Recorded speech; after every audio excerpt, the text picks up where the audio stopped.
I never owned a veritable firearm until a couple years ago, which my first purchase was a Beretta in 6.5. There were friends who were a little bit perplexed by my decision to do this, and I took some flack for it.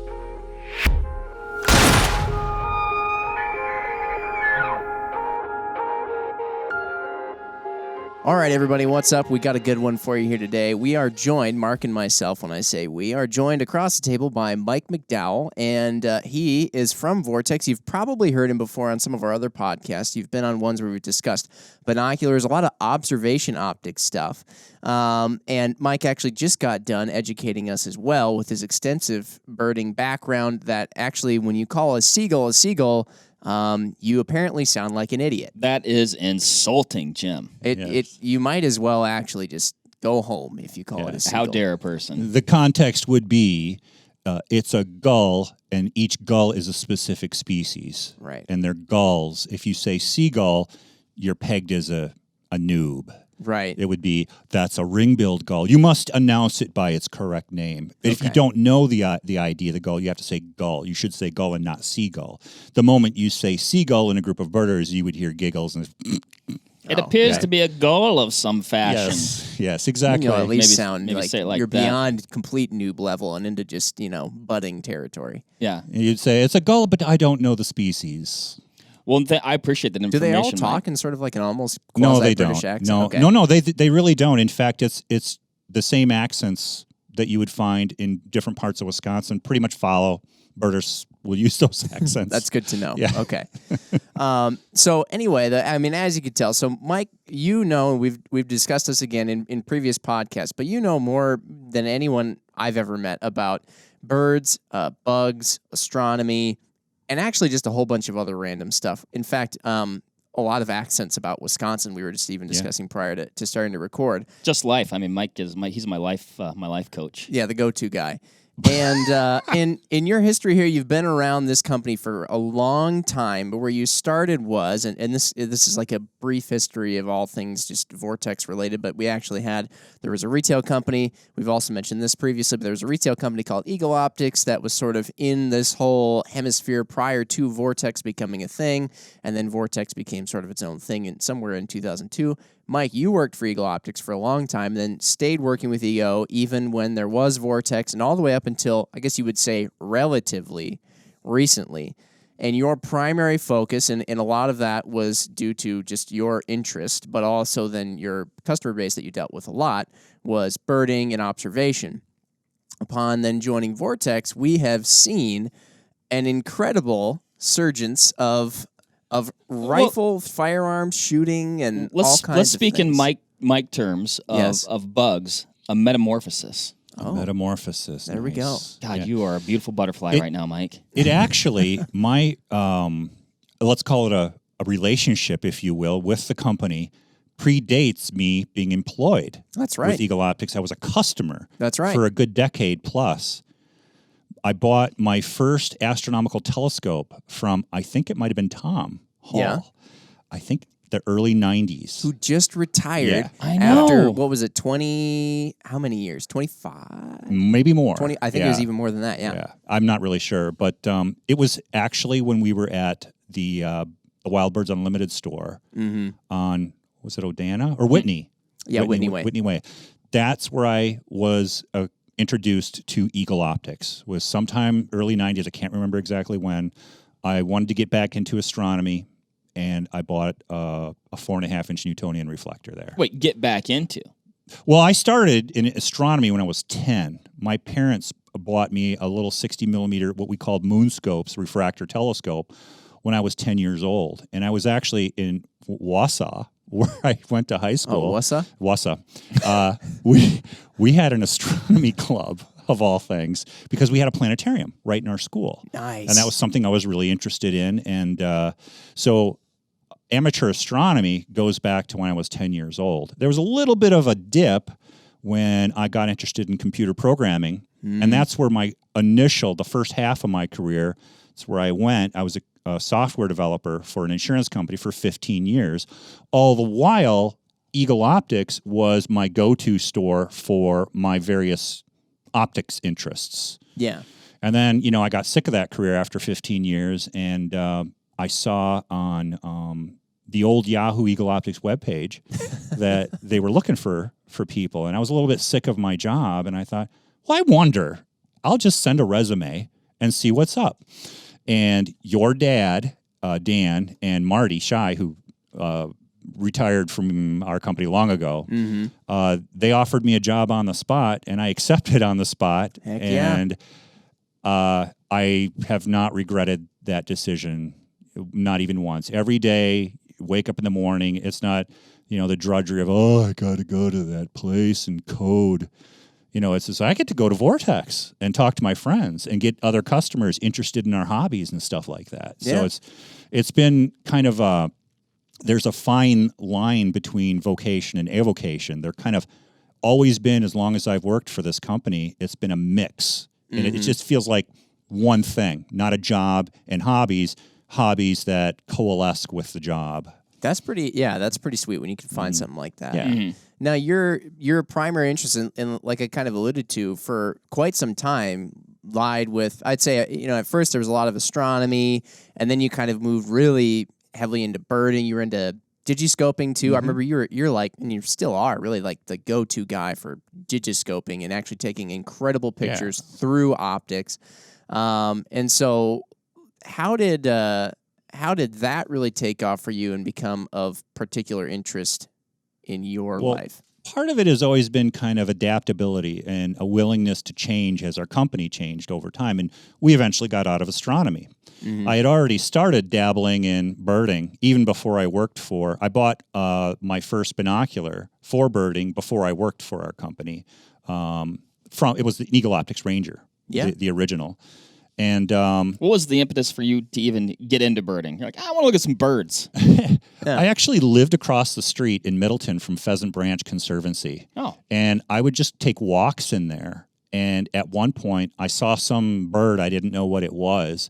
And I thought, dang it, I wish I could see that better so I could figure out, what I knew common birds like blue jays and cardinals and robins and stuff like that. This was a bird I had never seen before. I thought, well, I need some optics because they're too small, they're too far away, they're too flighty or whatever, and so I made a mistake and ended up going to a camera store first and bought a little 8x21 compact binocular, a reverse Poro prism, and it was awful. And then I'm like, this isn't going to work. I think I need a real binocular. And this is pre-internet, so there wasn't go online and do some research. Look at 10,000 review channel. Yeah. I think I may have actually used the phone book and found Eagle Optics and called them and said, hey, do you guys sell binoculars for bird watching? Like, absolutely, come on in. So I did. And so I bought a binocular, and then I just started on my walks through Pheasant Branch Conservancy. I would bring the binoculars, and at first I didn't even know. I would just see different birds and not even know what they were, and I would just like, well, it kind of looks like, I had a field guide. I don't know. Maybe it's one of these. But eventually you get better and better. You learn their songs. You can identify most birds by the uniqueness of their vocalizations. And that makes the whole thing easier. If you see something, you're not sure what it is, and if it utters a vocalization, you can almost immediately, provided you know the songs, identify it once you get, to that aptitude. So that's my favorite thing about being outside with Mike, where he'll just say, shh, listen, and just like a dog picks out scents from the air and goes to find something, he picks out individual bird songs and says, oh, there's an XYZ warbler over there, and there's an XYZ who knows what over there. Right. And you hear pretty soon where you thought there was just some general humdrum of like one or two birds out there, you find out you're surrounded by like 12 species. Yeah, like the most accurate I'd get is just, there's birds plural with an S, but yeah, Mike, you just boom, pick them out. It's really impressive. There was a drive to identify them by their vocalizations because I got into photography. I wanted to photograph them, so I was collecting photographs of different species too. I've photographed over 300 different birds now, but I would learn their songs. So if there was a bird I wanted to get a photograph, it was pretty important to be able to, there's a brown thrasher. I hear one. I'm going to walk over that way, and because I want to get a picture of that species because I haven't done it yet. That bird sounds dangerous. Yeah, exactly. But the photography aspect actually came from astronomy too. I dabbled a lot. My initiation into photography was astrophotography. Mm-hmm. That's how I learned about cameras. And then I had a lot of camera gear that I just ported over to bird photography and wildlife photography then. Okay. So it just was kind of, everything just kind of came into place, and then bird photography spawned into just photography in general, and I still do a lot of nature photography. I still bird, but not quite with the intensity that I used to. Still bird isn't the verb. Yeah. Go birding. Yeah. Whenever I go hiking, I can't help, because I've just done it so many times, to make a little catalog of all the birds that I hear or see. Yeah. On that outing. It's like a real, like gun enthusiast. You can't help but go to the range and wonder what everyone else is shooting. Oh, that's a Daniel LaFan. That's an HK. Right. That's a, whatever. Well, I mean, or you think about, as a hunter, right? Even if I am going hiking or something with the family, like, I'm looking for deer. Yes, you are. You are. Yeah, and that's the same thing. It's a little embarrassing sometimes if you're out with non-birding people and you just, you hear that? There's an oriole. There's an oriole. And everyone's like, okay. Yeah. So what? Oh, well, I don't know. I was just pointing it out. Yeah, I thought you might want to know. Yeah, I don't know. I don't know why I do that. I just, it's just happens. It's just an illness. It's an auto response. Exactly.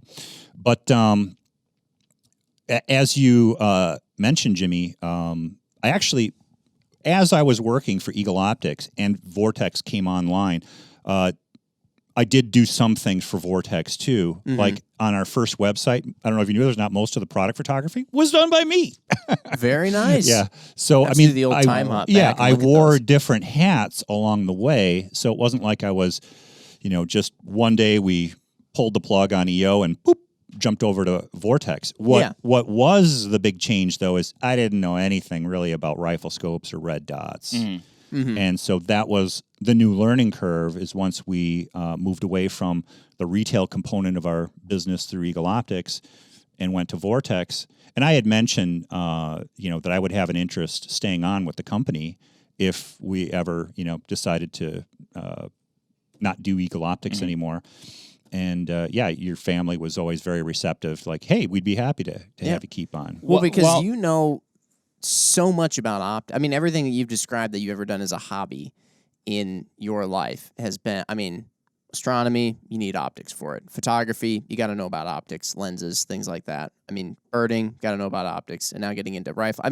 I knew as soon as you moved over here, I was like, I'd give it a month before he's already looking at rifles and he's wanting to gain. I was like, I bet he's going to be really interested in the precision stuff because of how it's technical. Yeah, very technical. Mm-hmm. I will, while we're still kind of on this cusp of Eagle Optics and birding, Mike, I did want to ask you the question, at what point did you decide to intertwine yourself with the Golden Crowned Sparrow Conspiracy? The Golden Crowned Sparrow Conspiracy. Mm-hmm. You mean? You spearheaded it. I'm not familiar with that. How we trapped one to get everyone. Yeah. So I think it was maybe a decade ago. For those of you who don't know, for a long time before we had our current facility, we had some office space in an industrial park in Middleton. Mm-hmm. And the Eagle Optics store was right next to the Vortex showroom and warehouse and all that. And it was during winter, during kind of a dark time for the economy, I think, that a rare bird showed up to the Eagle Optics feeders right in front of the store. It was showed up, a Golden Crowned Sparrow. Seems convenient, Mike. Yep, right. And so it attracted birders from not only all parts of Wisconsin, but our neighboring states as well, Minnesota and Illinois. Do we talk about Minnesota? I'm just kidding. Or Illinois. It's the fibs down in Illinois that we get a little nervous. But anyway, people came from all Wisconsin around. Will know what I'm referring to. Yeah. And the people from Illinois will be offended by it. Friendly Illinois brothers. It's friendly banter. Yeah, friendly fire. So people came from all around, and we had a guest book. Some 300 people signed the guest book, but there could have been more. Mm-hmm. So that, of course, created an influx of customers coming into the Eagle Optics showroom. Well, there were a couple of people who thought 10 days before Christmas. It was a little bit too much of a coincidence that this rare Western vagrant sparrow would just show up in front of an optics store where there was a birder with the aptitude to be able to identify it properly. And there were a couple of accusations that myself or another employee, or with a joint effort, were out west, trapped the sparrow, brought it home somehow, and released it in front of the store to have a narrative to get people to naturally hang out for a few days. Well, it stayed for almost 2 weeks.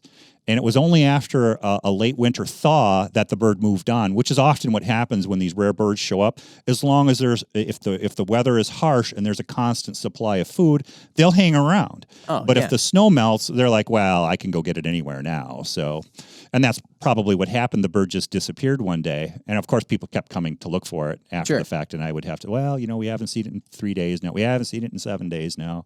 But still another people showed up. So anyway, that was the golden crowned sparrow conspiracy.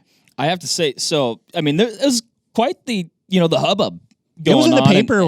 I think it was even on television. My goodness. News. Yeah. And Mike, I'm like, eventually, probably several days, I'm like, Mike, you got to show me this thing. Like, I didn't care at first. I'm like, I guess I got to see it. I might as well see it, right? It's here. Yeah. It's and like Mike, seeing an eclipse, Yeah. Might as well. Mike finds it, shows it to me. It's like kind of in the bush, and I've got the binos on it. And he's like, there it is. And I'm like, it's a brown bird. A brown bird.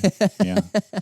See, this particular individual was a juvenile, so it didn't have the more robust, colorful breeding So that's plumage. like an impressive spot then, it seems. Well, right. So they're very similar in appearance to a juvenile white-crowned sparrow. They're in the same genus, Zonotrichia.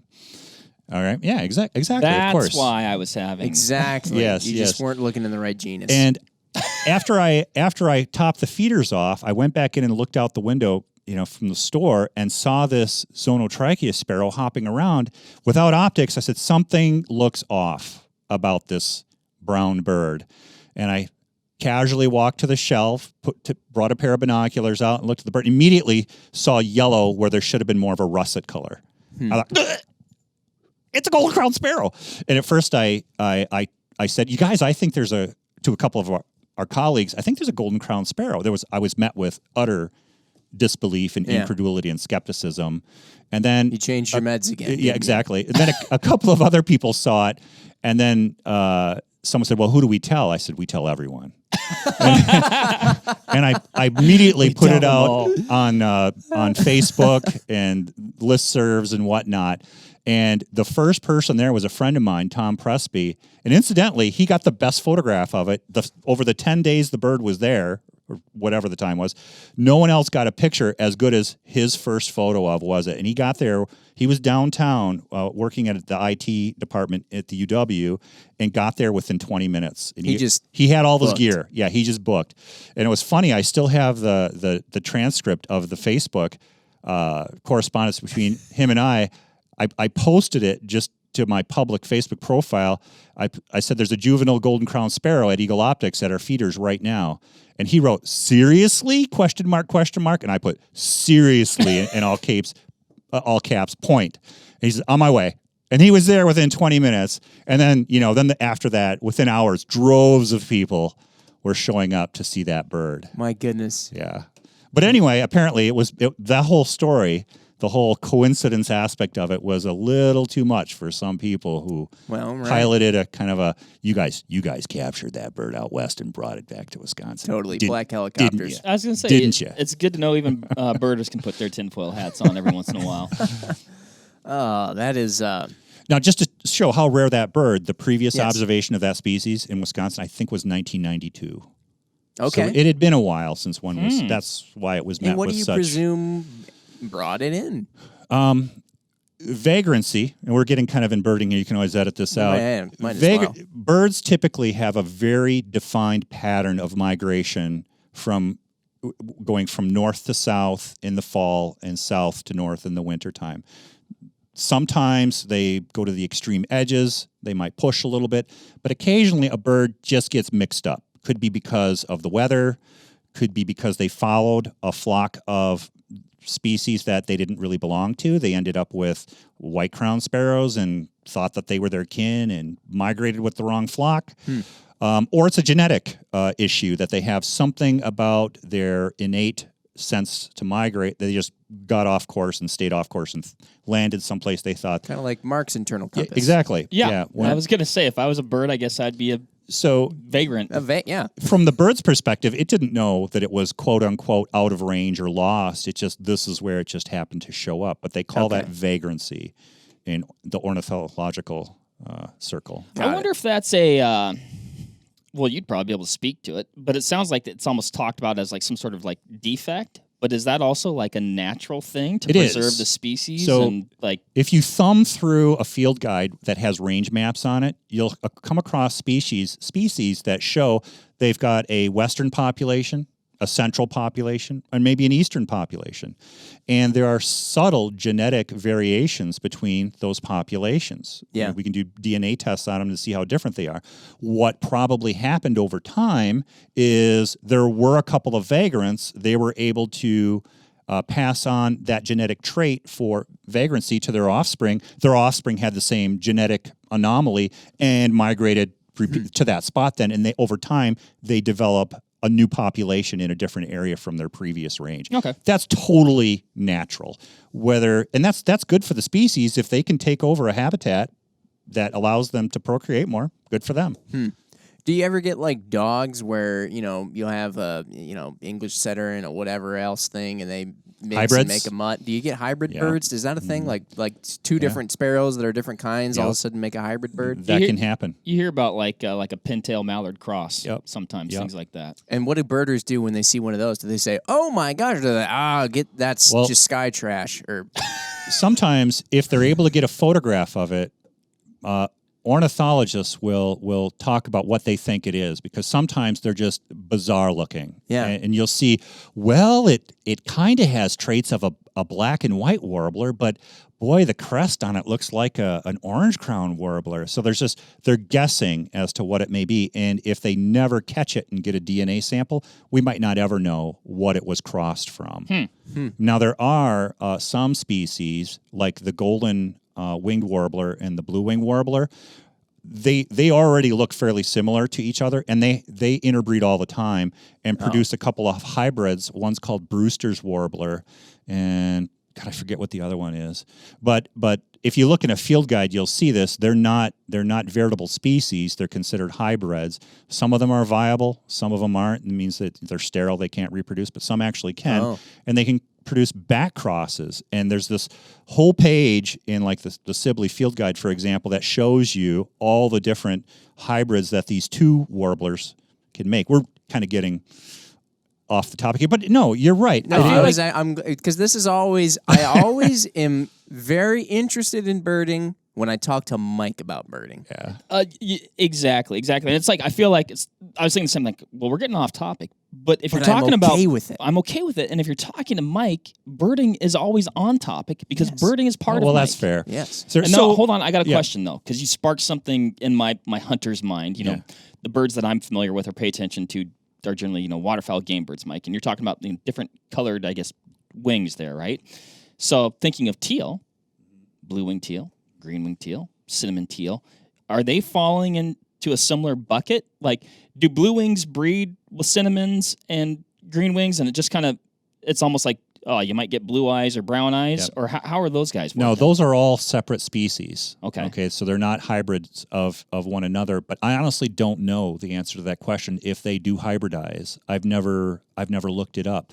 My guess is probably a lot of waterfowl can interbreed with other. I believe like a wood duck and a mallard can produce hybrid offspring. Gosh, I bet it's a beautiful duck. Yeah, I mean it's. Oh boy.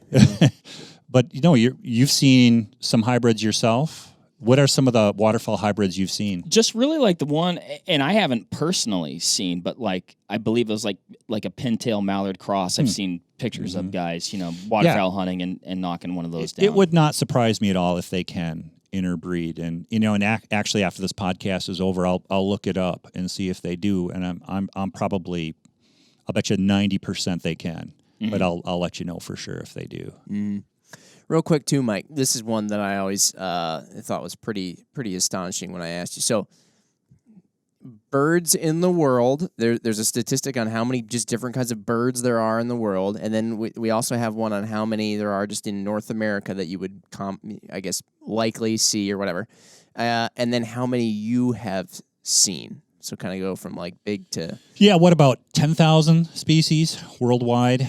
North America, I want to say it's 900 something. Okay. And then of what we call the ABA species, I'm past 450. I don't really know. And then how many you have seen? Yeah, and then in Wisconsin, there are 400 some hypotheticals that you could get, and I've seen 330. Wow. Species in just Wisconsin. Like to 400 some, that's a pretty good chunk of the whole, like what you could see in the whole nation. Well, I've Wisconsin. never been to Alaska, so Okay. It's very sad, but there's a whole bunch of species I can get in Alaska that I've never seen before. Okay. Also, I've never been to California. And maybe I'll never go to California. Who knows? But there are a bunch of species. I can't. Other than for birds, I don't know why I would. Yeah. Right. Well, No, I know it's a very beautiful for nature. It's a very beautiful state that geographically I want to get there. Places we have. I want to get there at some point. But there are a whole slew of birds on the West Coast that I haven't even tried to see. I mean, I've been all over Texas and the South, Florida, Arizona, mid-continent. But when we talk about west of the Mississippi, Colorado, North and South Dakota, Nebraska, there's a whole slew of states I've never been to where I could pick up a bunch of what we call life birds. Oh, yeah. That's the big deficit in my number. A birder who is really comprehensively birded the entire United States plus Alaska, they're looking at 600 species probably. Yeah. So I'm down 100 plus that I could reasonably get with a 2-week vacation. So how about it, Jimmy? No, I'm just kidding. Well, don't look at me. No, I know. That is pretty cool. Yeah. So, okay. All right. We've talked a lot about birds. I think we'll probably birds will probably come up. But the gun thing, though. Uh-oh. So explain this, because like I said, I remember you came on to Vortex, and I was like, one, because of your extensive knowledge in optics, we already, since you were just next door, I mean, you would come over, you'd see all the new Vortex optics products, binoculars. You were used as a consultant many times on projects, because very similar to that, how you are the kind of person who can pick out different songs of birds and, just the general vicinity. You're also the kind of person where when you hold up an optic to your eye, you can pick out the very individualistic character traits of that optical system, what its benefits are, what its drawbacks are, how it compares to other optics, because you've seen through so many different optics on the market. And that's pretty cool. And so I just remember thinking to myself, like, he's going to get, when rifle scopes all of a sudden become a thing for him, and red dots and all these other kinds of optics, I mean, it's just going to be like a kid in a playground. It'd be like, I'll throw out, here's my classic car reference. It's like when I've seen all the cars that we have in the U.S., and then all of a sudden you plop me in Europe, and it's like everything is different. it's all this new stuff. Like, you're reinvigorated almost. Is that kind of how you felt, where you're just like all this stuff? Like, well, to be perfectly honest, which I try to be all the time. Appreciate that. Yep. Vortex was not my first introduction to firearms. Believe it or not, the high school I went to in Wausau, we had, as a physical education credit, marksmanship. Fantastic. We had an indoor range above the gymnasium where I took a year of marksmanship classes. Now, was that with air rifles or like 22s? No, 22s. That is awesome. Yep. Fantastic. Literally above the gym. Just, hey, yep. Kids are shooting 22s up there. Gosh. Yep. So this would have been 1982, 83, somewhere around in there. But I just thought, well, what a fantastic thing.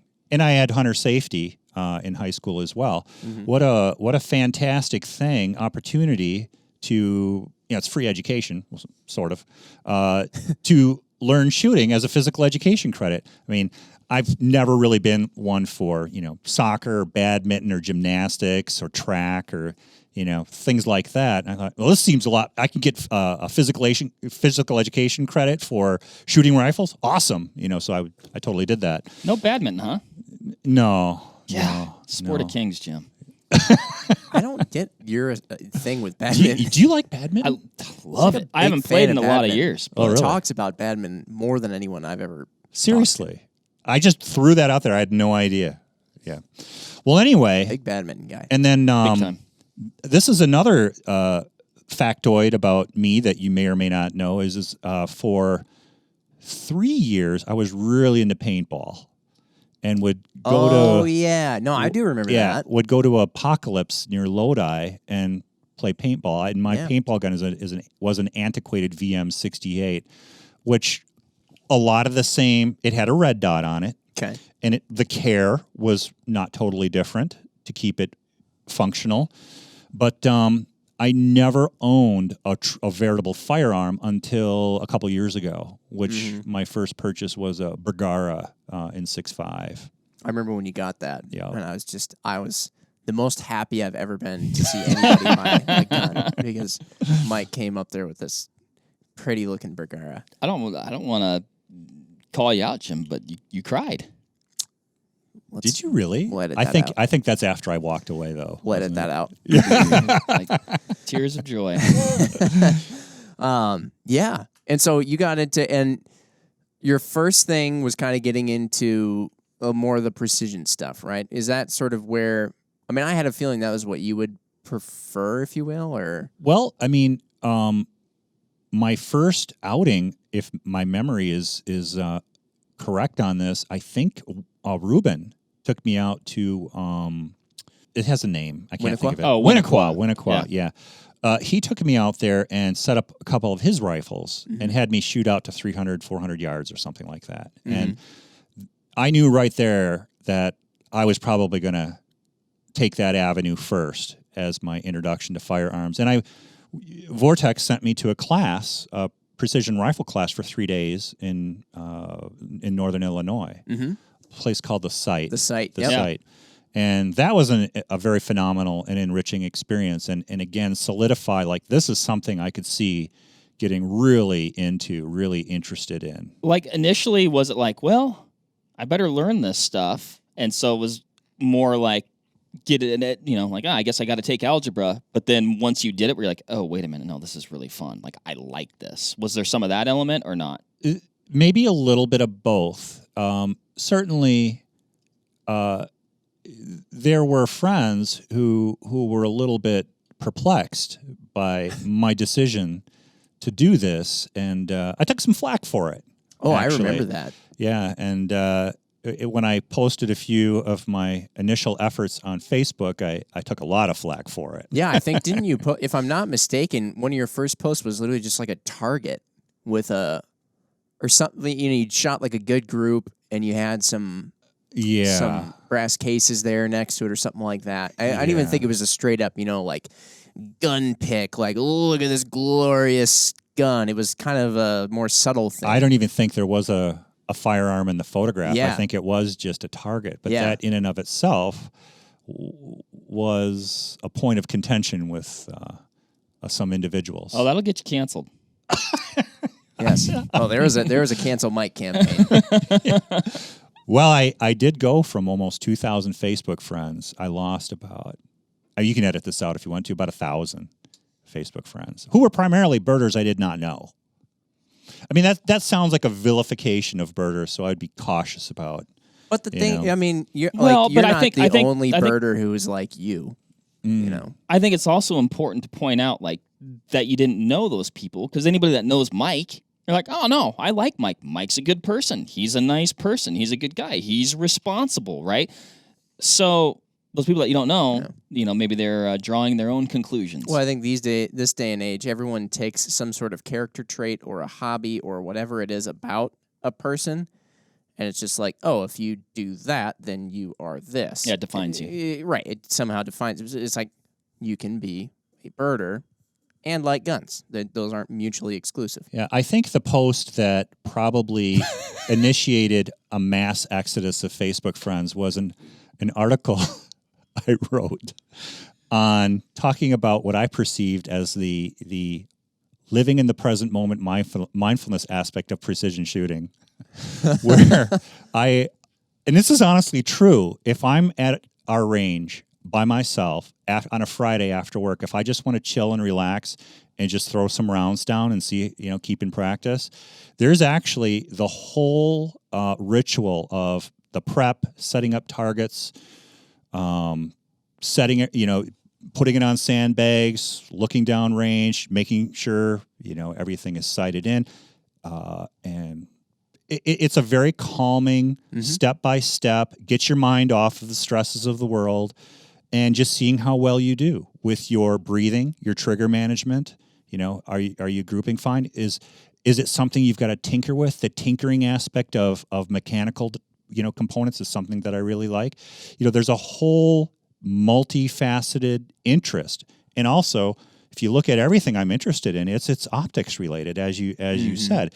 This is just, to me, it's perfectly logical that, well, am I going to throw away 18-year career because Eagle Optics is gone, that I'm bye-bye everybody because this is just something I can't do? Not at all. I saw this as an opportunity to learn something about optics I wasn't that familiar with. And so now it rounds out pretty much what we offer as products to our customers. So for me, it just seemed like a natural evolutionary step to make is to learn this. But that article, some people were really put off by, and I was labeled gun lover, because it sounded a little too maybe romantic about firearms or something. But what I was trying to convey is there is sort of what I see, like when I go hiking or birding, I go outside to kind of get away from it all and decompress. And I find a similar type effect from precision shooting. The way you were describing that, like the level of, like you said, some ritual, and the level of focus, I mean, it really almost like there's a meditative component to it. It's very I find it to be very relaxing. Yeah, it is. Even though there's a loud noise, that's just part of it. Suppressor. EarPro. Yeah, and suppressors, yeah. I thought you were going to say that the post that really set it off, I think you did this one to really clean house, but I recall a point in time when you posted yourself holding Adam Maxwell's Dissident Arms 12-gauge shotgun built on an AK platform with a giant, banana mag. Oh, there was that one. There was that one. And that one was intentional. I think that one was about the end of any of that last remaining 1,000 that went away. Anyone who was hanging on by a thread. Out there. You didn't go in with a little razor blade. You just went in with a chainsaw and said, well, so long to that thread. Yeah, and that brought me down to about 350 people. You know what? You find out who your friends are. I guess so. I guess you do, man. That's so unfortunate that people would base a decision about you as a person. Here's one thing I was just thinking of before we jump down this. I was thinking, a lot of people, they find themselves being anti-gun for a smattering of reasons. And honestly, even I'll throw this out there, and I may catch flack. Some people who are anti-gun or whatever, I think that there's a lot of misunderstandings there. But if you actually get into their mind and you realize the fact that they don't understand that what they think is a misunderstanding, they think it's a perfect understanding. Right. If you actually get into their mind there, it's like you can't really blame them because they think that what they think is perfectly right. Anyway, if what they thought was true, they'd be right. Right. So I guess. Exactly. And so, one of those things that people say a lot of times, your mind's there. Okay. One of the things people say all the time, and assume positive intent. Is guns kill people. Well, the counter argument is, of course, well, you set a gun down on the table, even if it's loaded, it's not going to just get up and grow legs and shoot someone. I was thinking, so if you find out that somebody likes firearms or whatever, that's your reason for unfriending them. Why is it then that if you find out that somebody is a really big nature lover, that you don't immediately unfriend them? Because actually, the only thing I can think of in my head that actually kills people on its own without the influence of a human taking control of it and using it to harm someone is Mother Nature. That, in and of itself, does kill people. Wow, that's a dangerous thing. That's an interesting analogy. Outdoors is dangerous, man. It's a dangerous place, and it kills. I mean, everybody out there dies at some point, and usually it's Mother Nature that kills you. She's a cold bee. She is, but for the most part, that is in fact, and feel free to edit this out. Is in fact the number one cause of death is birth. That's pretty accurate there, Mike. That is pretty accurate. That's almost as bad as my monocular comment. About as half as much, right? Yeah. Still 100% on that. Anyway, but yeah. So now at this point, so you mentioned though, we'll get back to the guns thing. So your first gun there that you had, 6.5 Creedmoor, great choice, getting the Bergara there, and you're getting into sort of this, like you said, the precision shooting, understanding the meditative qualities around it, and enjoying also the optics that go on top. If I'm not mistaken, I think your first optic, you went all out with an AMG 624. Second. The Bergara got a Razor Gen 2 56 millimeter. Oh, okay, that's all. But Mike's living life pinky up. yeah. But since then, though, you've added to that repertoire quite a bit. I mean, I can think of, you've got a pistol now, you've got an AR now, and you've got a number of other different guns. Couple ARs, couple of pistols, couple of rifles. A couple. I haven't kept up enough. Yeah, I sold the Bergara to a colleague. How is that? How is that feeling when I guess, correct me if I'm wrong, would you call that your first rifle? Or would you? It was my first firearm, really. And I had mixed emotions about it. On the one hand, I thought, this is my first firearm. I can't sell my first firearm. But because I had moved on to other things and shooting, I thought, you know what? I haven't fired this rifle in over a year, and somebody else could be enjoying it. Very practical. And it was Wyatt who just asked me out of the blue. He said, would you sell your Bergara to me? And I said, I thought about it. I'm like, yeah. How do you say no to It Wyatt? sounds like a I long-term relationship. I haven't used it in over a year. Sure, yeah. You get to see it because Wyatt sits just not far from you. You get to see it at least have a good life. And he's having fun with it. Yeah. You know? How do you say no to Wyatt, too? You know, Wyatt comes up to you just, I wasn't even thinking of selling it until he just one day just offered it. Just like, hey, would you sell it? And I'm like, yeah, I will. Yeah, good thinking. Yeah. It's funny. Talking about first guns, we actually had a podcast a while back where we talked about first guns and whatnot. And I don't know about you, Mark. I still have my first gun that I was gifted and my first gun that I purchased on my own, and I can't. I can't get rid of them. I have the Smith & Wesson J-frame 357 Magnum revolver that my dad gave me. Snub nose. I don't know what he was thinking as like 12-year-old boy. Here, let's give him the buckiest gun I can possibly think of. I still have that, and I still have my Mossberg 500 Persuader with literally no option to add any choke tubes to it or anything. But I bought it myself. She's and I versatile. can't get rid of it. I sold my first binocular, my Ranger. Oh, you did? I did. I sold my first spotting scope. You're so practical. Michael. I don't have my first camera. All my firsts in my arsenal of optics are gone. I don't have them anymore. Are you? Yeah. No, they're all gone. Even no your how about your little nostalgia? spyglass, little first? Gone. No. Yeah. I gave it to a niece. Well, You know. okay. Passed it when on. you say stuff like you sold it to Wyatt or you gave it to a niece, then I can understand. But I don't know. I do hold. that's tough, Mike. I do hold. A buddy of mine once said, "You never hear a guy say, man, I'm glad I sold that gun,' or at least rarely. I've sold a couple. I've sold a couple in my day that I haven't regretted. Right? Yes, I have. But I think oftentimes, I think oftentimes there is some regret. A little bit, Yeah. Mark. In that rifle, that Bergara, I'm not a hunter, right? But it's something that I'm considering. Yet. That was a hunting rifle. And I don't really have a hunting rifle now. Okay. Yeah. So I will be back in the market should that be another interest that I take up. You know, that was the one thing. It was like I took something that was of a specific type from my collection and passed it on, sold it. Now there's a gap in my collection again. So, but that's always a new opportunity to buy something new and get a new scope and whatnot. This is true. So, and that part I like. I like the pursuit of a new build. Setting something up, looking at what's available, maybe a new Vortex product that's coming out, So I like the process of acquiring gear and putting everything together and testing it out. Sure. Yeah. And also, getting rid of something or selling it allows you, money to do that. those things. So Do you think that getting into rifle scopes and all that stuff has only furthered your understanding of the other optics you were already interested in? Or is it kind of like, I already knew a lot of the stuff and anything I learn now is just additional and specific to... What's interesting is it didn't really modify my understanding of optics, but it was interesting to see optical theory and certain attributes of sport optics put together in another way. Sure. Okay. I didn't understand initially why rifle scopes had to have long eye relief. I mean, obviously, it makes sense, but I'm just like, why do these things have 4 inches of eye relief? Yeah.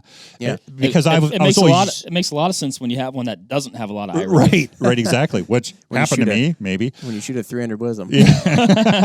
Careful. That's right. Yeah.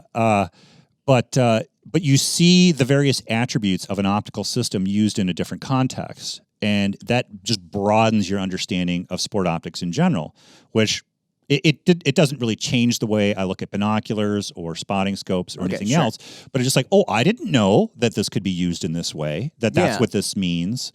I didn't know that there was an erector tube in there steering around, your elevation and windage on the reticle element. I mean, that was really interesting to me when I learned that. So the learning about it is part of the fun, I think. Definitely. And here in this job for this company, you're learning new stuff every day, which is also a thing about this job over 20 years, as I've always liked. There's always been learning opportunities every day. There's no one person that knows everything about sport optics. Like if you look at our team in consumer sales, everybody has their various strengths, and together we're a force to be reckoned with. I would put us up against anybody in this industry for overall product knowledge. And I think to my team, I bring that whole background. We do still get customers who call about astronomy. Is this binocular good for astronomy? We still have many birding customers who call and need technical assistance. Want to take photos through their optics. Yeah. Digiscoping questions, still get a lot of that every week. So to have someone who has been acquainted with that whole, platform of optics, it only helps the team to pass that information on to a lot of, we have a lot of new people on our team who have only been with the company for a year or two, and they love having that knowledge. They'll ask me questions about stuff that we don't necessarily have a lot to do with anymore. Likewise, we have people with uber experience in the firearms industry, like, say, Ryan or Jimmy Jordan. The other Jimmy. Yeah, the other Jimmy. And that's very valuable to me because I know that if a customer maybe throws what I think is a curve, I can just, hey, Ryan, how about this? Hey, Jimmy, how about that? And they'll immediately have an answer. That's and true. so the whole team works that way. You kind of know, Mike's the digiscoping guy. Mike knows what binoculars are good for astronomy. He's a birder. He's going to know the answer to this question. So I think it's a very valuable thing to have that kind of dynamic with a team. Yeah. So I think it just rounds out my team very well. I don't know. That makes sense. Drifting now. No, Edit that out. But we're good. We're good. I don't know where I was going with that. That's quite all right. No, we're good. But I like that. Yeah. It. I guess my point, Jimmy, is this: is what else was I supposed to do? Like, so as some of my friends would have put it, you can't work there anymore, because what? I'm going to say goodbye to all my friends that I've worked with here for 2 decades. I'm just going to, as a 50-something guy, just go out there and take my skill set to some other company that. And also, I guess to me the bigger question: based on what? Yeah, exactly. Based on what? Yeah, why would I have gone on to do something else when sport optics is a huge hobby and fascination for me? And so getting into, and it isn't just long distance shooting, it's pistols, it's my latest. Might as well just bring it up to the table now. Bring it up. Yeah, you should show it. Get the. Mike brought some show and tell here. Hopefully your cord can reach all the way over I've there. got it. Okay, great. Which way shall I put it on here? Here you can point it this away. Chambers These have all open. been, chambers open. There's a flag in there. It's clear. It's just a stick at this point. So our colleague Mike Tassel got me interested in 22 LR shooting, and so I gosh, this built. is phenomenal. Oh, it's a little dusty. Oh my gosh, I haven't had it out. I know, terrible. I'm gonna say that if you're not looking at this right now, and I love Grandpa's 22. This is not Grandpa's 22. No, this is a high tech, high precision piece of equipment. We're seeing a full on chassis, bull barrel 22 with a Razor Gen 2, 4.5 to 27. Yep. On top, and some precision matched rings. I mean, this is incredible. Yeah, and it's a lot of fun. And one of the reasons why, I mean, if you look with my 6.5, my Tika, if you look at these, well, that's kind of boring, right? Here's all your range cards. Yeah, I mean, it's you Oh, when man, you can isn't when it you can boring do just that, shooting sub half minute. right? Exactly. It's like, well, how can I get better? Looks like Mike's been doing a lot of one-hole groups. Yeah, One-shot groups. How can you get better at trigger management and control and breathing? Well, 22 LR is going to expose what you're doing wrong, what you haven't necessarily perfected yet. Not that you can ever attain perfection, but because of, you've got a projectile moving at a slower rate of speed, lower velocity, your mistakes are going to be amplified, and especially as you shoot out further. Now, with this setup, when I took it out to 50 yards, I was like, oh, one hole 3-shot groups time after time. As soon as I took it out to 100 yards, though, I mean, it opened up, 1.5-inch, 2-inch groups, and I would send flyers, and I'm just like, what the heck? Oh, yeah. And it was me, so this setup is really helping me appreciate just how much more careful you have to be to shoot a smaller caliber, lower velocity firearm. That's just making me a better shooter when I move up to something like a 6.5 or 308 or 300 Win Mag. So, sure. Can you describe what this is real quick for everybody? I'm sure someone's going to have to ask. What is that on the table? Well, it's a Voodoo. Okay. It's a Voodoo 22 LR, and that is an MPA Masterpiece Arms chassis. I think it's the Matrix, I believe, is what it is. And as you correctly pointed out, it's a Razor Gen 2, 4.5 to 27 by 56 with a set of precision matched rings. The rail on there came from Voodoo. It's actually a 40 MOA. I was about to say, that's more than just 20 MOA. Yeah, because they were out of stock on the 30. The 30 is what I wanted, and I just haven't gotten around to buying it, but they were out of stock. And you just said, you know what, might as well stretch this thing out a lot anyway. Might as well. Yeah. Yeah, but I probably will change it to a 30 eventually. What's the furthest you've shot this thing? Only 100 yards so far. I haven't had it for very long. Yeah, you only just got the thing. Jeez, Mark, come on. So, yeah, I have... I've taken out just to our 50 and our 100 indoor ranges. So I've done one friendly work competition with it and did reasonably well. I cleaned the tank trap stage that we had, 10 for 10, and did okay on the other ones. I was sort of like caught between, do I dial my dope or do I hold my dope? And I changed my thought process halfway through the competition and ended up screwing up a couple of the stages, where I only got like 7 out of 10.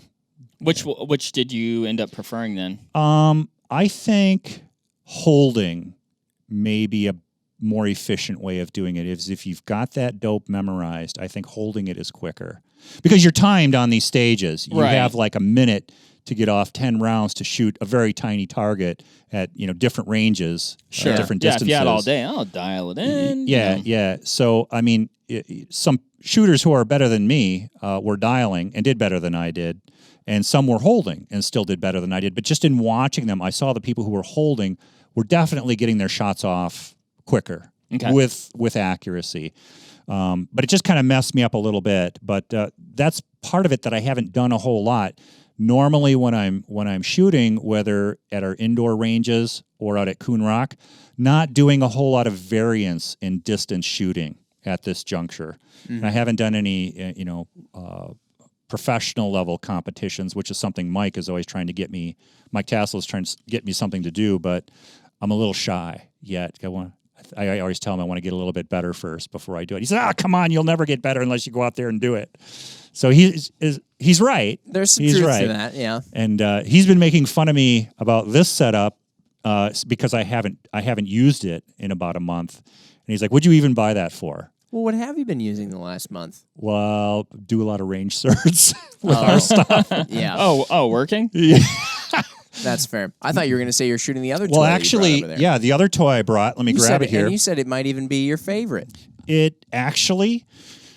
is one of my ARs, and I don't know if we can Emphasis put it on one yeah. of.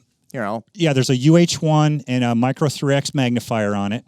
I don't know how you want to do that there. Oh, well, someone's probably going to have an issue with it. But yeah. we're just gonna hold it this way. Now, this is a fun firearm to shoot, and I actually use it for testing our red dots for our range certification program. I don't mind.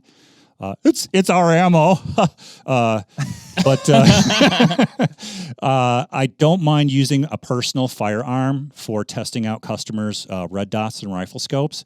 It's just a fun firearm to shoot, and whenever I have some range certs to do, I bring it in. In fact, today I'll be down at the range testing a couple red dots with this. Right on. Okay. So this is the firearm I probably use more than any other.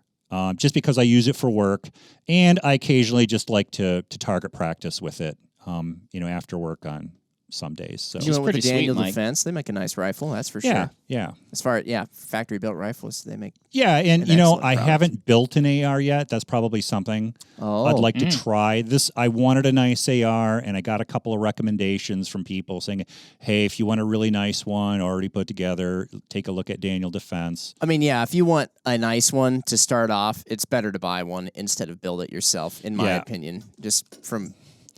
Someone said that, unless you're ready to really look into the nuances of tweaking an AR build, you might not be at that stage yet where you want to do that. You might be more frustrated with it than if you just bought something really nice. It is frustrating when you are buying a piecemeal thing and putting it together, and you've bought something, it comes in, you've opened up the package, you've installed it in a gun, it can't be really returned anymore, or at least not easily or without headache. And you put it in, you don't like it. And then it's just... Oh, that would be Or it awful. doesn't quite work right. Or the fit is... I mean, these guys, the nuance, they've sorted out all the nuance. Like, everything in this firearm is married up perfectly. I still remember when I bought all the pieces to my 9mm SBR, and I put them all together, and I'd spent a bunch of money on a bunch of stuff, and the thing just didn't work. And I kept trying to throw cheaper solutions at it, and I knew that the actual really expensive thing to do was the best thing, and it would make it work. And I was like, no, that's not it. I can avoid it. All my pieces will work if I just buy this little trinket. And eventually I just bought the really expensive thing, and it now works perfect. But anyway, I digress. That is kind of what you end up with. But awesome. I do love seeing you, Mike, with all these different firearms, and the fact that you've gotten into this so much, and you look at your groups over there. Like, this is you're a good shot, Mike. This is a fun one. I thought I'd bring this just to show you this. This is actually after a visual bore sight and 3 rounds. So that's 1, 2, and 3 after a visual bore sight. Oh my gosh! With one of our 6.5s. Yeah. A company 6.5. So I was just like, oh my God, I got to keep that one. A .26 measured group there. Yeah. I don't do that every time, but I've gotten better at visual bore sighting. At first I was just awful at it, but I actually favor that method of bore sighting than using a laser It's bore what I sighter. use. Do you? At least on a bolt gun. Do you? Okay. It works Just pretty looking down the barrel. Yeah, you can really get really close. I see Ryan do it all the time. I mean, he bore sights in so few rounds. It's just like, oh, well, that's really. I want to be able to do that. I know. Ryan throws on an optic with no bubble levels or anything, and just using a torque wrench, and it's perfectly level, and then he bore sights it in like 2 shots, and then the thing is zeroed, and then it shoots amazing, and you're like, why? How? But look at the time he spends, that he spent doing range certifications. Yeah. So, you look at, this is kind of the the results after 2 years of being in this. Now, certainly being in the industry, I think I'm probably at a somewhat advantage in that I can get pretty good discounts on not only our stuff, but other stuff as well. So, maybe there's a little unfair kind of advantage there, but in our line of work, I think we come across a lot of people that are in the industry and get discounts one way or another. I mean, we have Mill LE discount that we have. I mean, I don't know. Being able to get more stuff only helps you serve other people with all these. Well, that's true. That's true. Yeah. Better. So, and I think having a variety of firearms helps me relate to the customer too. Mm-hmm. So I know what they're talking about when they're talking about, I didn't really appreciate 22 LR until Mike was really saying, hey, you really got to get into this. You would love it. If you think it's fun shooting, ringing steel beyond 800 yards, you really got to see what it's like to try to throw 22 LR downrange. And he was right. It's totally fun. Yeah. So and it is fun. And, we go back to, your social platforms that saw a decline in quotation mark friends, Mike. And I always wonder, like, if you could get a handful of those people, or even one person, have a conversation with them, and convince them to be open enough to come out to the range in a safe environment with a person who can, kind of take them on their journey of introduction to firearms, which formerly they have maybe a particular view or they think are scary or don't understand certain aspects of it. Man, at the end of that, I'd challenge them to say I didn't have fun. Oh, yeah. I wish that could. I'm sure there's a way, and I know that does happen, right? Yeah. But well, there's we could kind of take this on a philosophical route of the fear and the not having the knowledge. For lack of a better phrase, it's ignorance. I don't want to say that people who won't use firearms are afraid of firearms. It's born out of ignorance, but I think maybe there is some component of that in play. I've already influenced a couple of my friends to at least be open to the possibility of coming with me to one of our ranges. Very cool. And just kicking the tires, so to speak. A couple of people who otherwise you wouldn't necessarily think have expressed an interest in just trying it to see what it's like. Awesome. And you know what? And if they're not into it, they're not into it. Right. That's fine. At least they gave it a try. Mm-hmm. Yeah. I think, like you said, though, that's natural. Fear of the unknown, right? Yeah. I think that's it. That's it exactly. That's normal. But then it's also like, it's not even ignorance, because a person maybe have been given information presented as fact, but maybe it wasn't a fact. Maybe. It's kind of like when somebody spots a gold-bellied who knows what out in the front. And a golden crowned sparrow. Yeah. I've seen one, by the way. Yeah. And they say that they didn't capture it from out west and bring it over in a black helicopter, but you say, even though I can tell that is a fact, it's not a fact, and you're lying to me. Mark has, on his birding life list, he has the waterfowl that he has seen, hunted. He has robin, cardinal, blue jay, crow, goldfinch, housefinch, and you have golden crowned sparrow, Mark. Do you know how few people in Wisconsin can say that? Around 300 or so. I am part of an elite birding community. We always talk about this, Mike. I'm like, I'd be curious to know the birds. I probably actually have an impressive list of life birds. Yeah, like probably. Even some, like I've been to Alaska. I'm from the West Coast, but I don't know. Talk about ignorance. I don't know that I have these birds. A lot of them look like birds. I know a lot of birds, but I don't know a lot of birds too. I think you have what I call strategic ignorance, because if you actually started paying attention to the birds that you were seeing when you're on all these different trips and whatnot, then you might actually find that you are enjoying identifying them. And then you might get distracted by them when you're on hunts or things like that. I think it's strategic ignorance. You're right. I mean, that is part of it, because you are so hyper-focused on what's going on. And I've often even wondered, like, what the heck is that thing? It's super cool. Yeah. And then I try and get a picture of it, and then I come back and I ask Mike. But yeah. So I don't know, what else can I tell you about my interest? I do have a couple of pistols. I don't use those as much, and I sometimes use them for range certification, which, again, it's really one of my only opportunities and reasons that I might practice a little bit. At least it presents an opportunity to practice with a personal firearm, sure, by also using it for work. Mm-hmm. But yeah, I mean, I actually also got my concealed carry too, which was Right on. one other thing that kind of split along my friends' political philosophies. Like, why would you do that?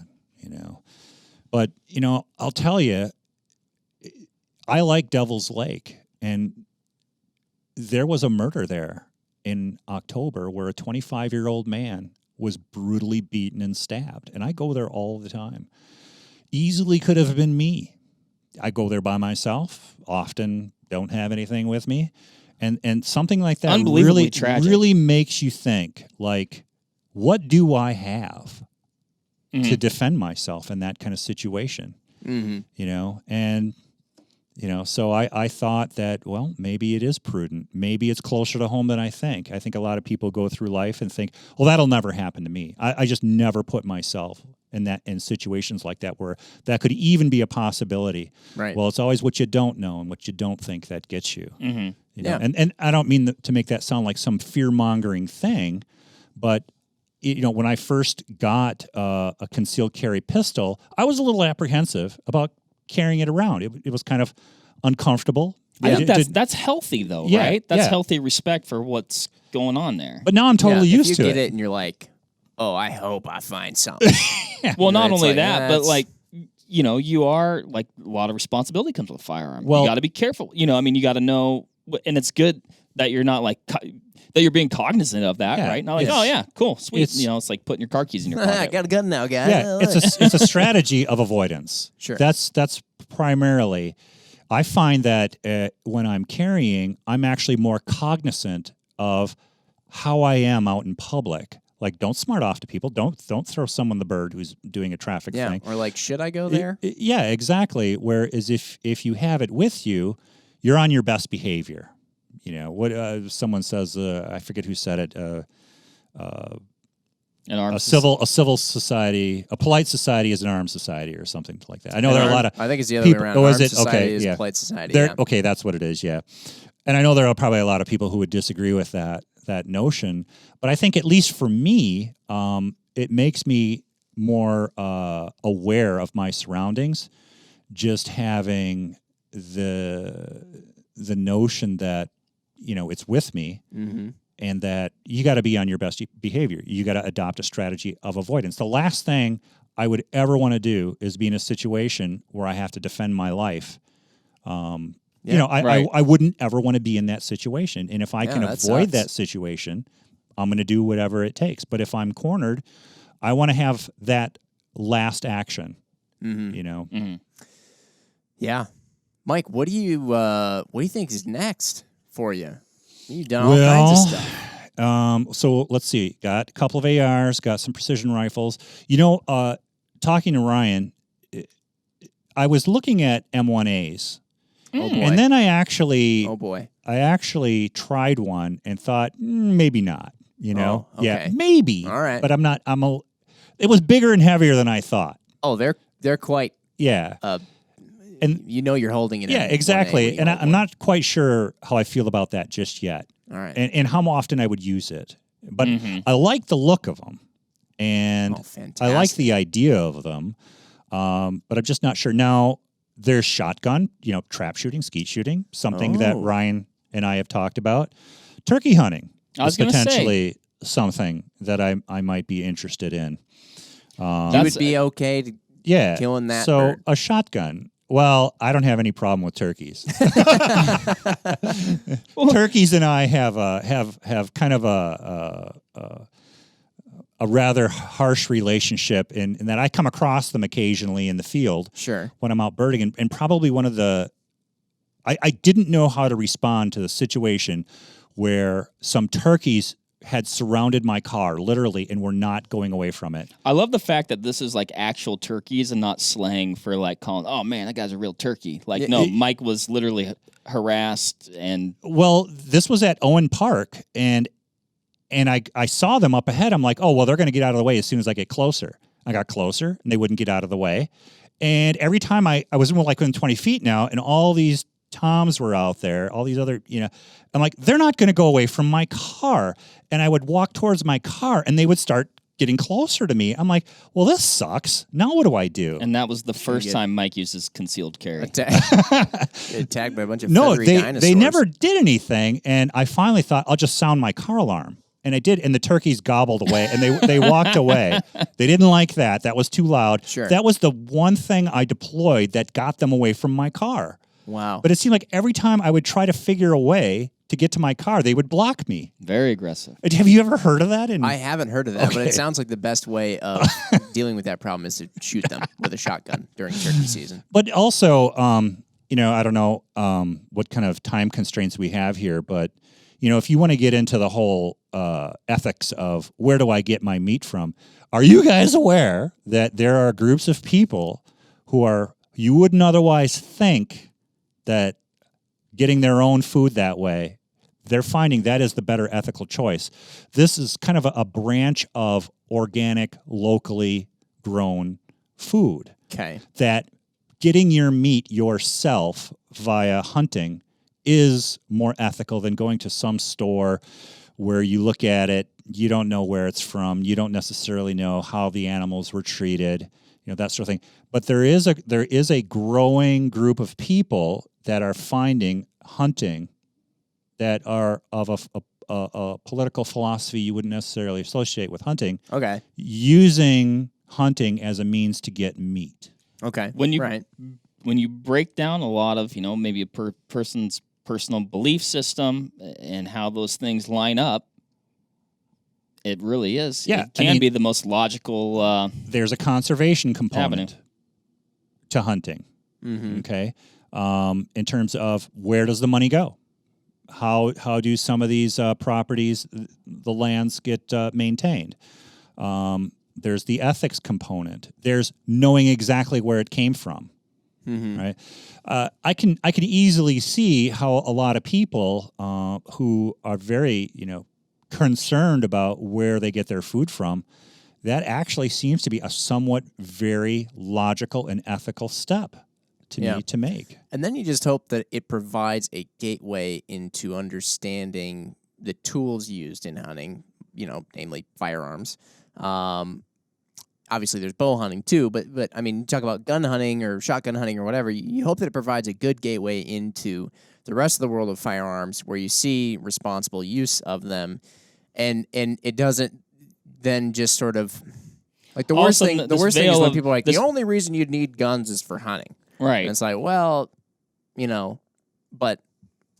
Right? This veil of like fear and other things where people might have, that perception of firearms is lifted, revealing a heck of a lot of practicality in a variety of avenues. Yes. Well, I found that when friends of mine who don't own firearms actually wanted to see one, to hold one, and, check the firearm and hand it to them, you can see the look on their faces that they are actually kind of afraid of it. There's an intimidation component to it. I admit that the first time I held an AR, I felt that. I think it might have been one of Ryan's ARs when we were out at Winnequa that he had me shoot. But the training is really drilled into us here at Vortex Optics. The firearm safety aspect of it. No matter what class you're taking, we always go over that. And just having the experience of handling firearms safely, the more experience you get with it, that sort of fear aspect of it, being afraid of it, goes down and down and down and down. And eventually, of course, these are treated with the utmost respect. Yes. But I don't have that sort of like kind of skeptical, antagonistic sort of like, oh my God, what is this? Oh, I can't believe I'm going to have one of these, Well, it's just like gone now. That fear isn't replaced with like complacency. No. It's replaced with familiarity. Familiarity and respect. Proper use. The more you practice something, the better you get at it. Exactly. Yeah. So, and I think it's really easy to identify. People can have a lot of different reasons why they would never own one, never use one, never hold on to one if offered from a friend who said, "Hey, would you like to?" Yeah, and that's their personal choice to make. But I think like anything, It's just about practice, education. You know, if a guy like me can get into sports shooting, firearms safety, I think anybody really could. For sure. Yeah. I like that, Mike. I like it. Cool. Mike, thanks for talking with us all about this stuff. And as usual, I think if anybody out there listening, if you haven't gathered by now, I mean, Mike is a incredibly interesting guy. And if you call us up ever and you do the 800-426-0048 and you hit extension 5, you might get Mike. And you can talk to him even more on the phone if you like. But yeah, appreciate you joining us. And sure. For everybody listening out there, we'll see you on the next one. Bye. Bye now. All right, that'll wrap it up for this episode of the Vortex Nation podcast. Thanks, everybody, for listening. Hit that subscribe button so you can always stay up to date on the latest happenings over here at the Vortex Nation podcast. You can also follow us on Instagram at Vortex Nation Podcast. Again, everybody, thanks, and happy hunting and shooting. We appreciate it. Have a good one.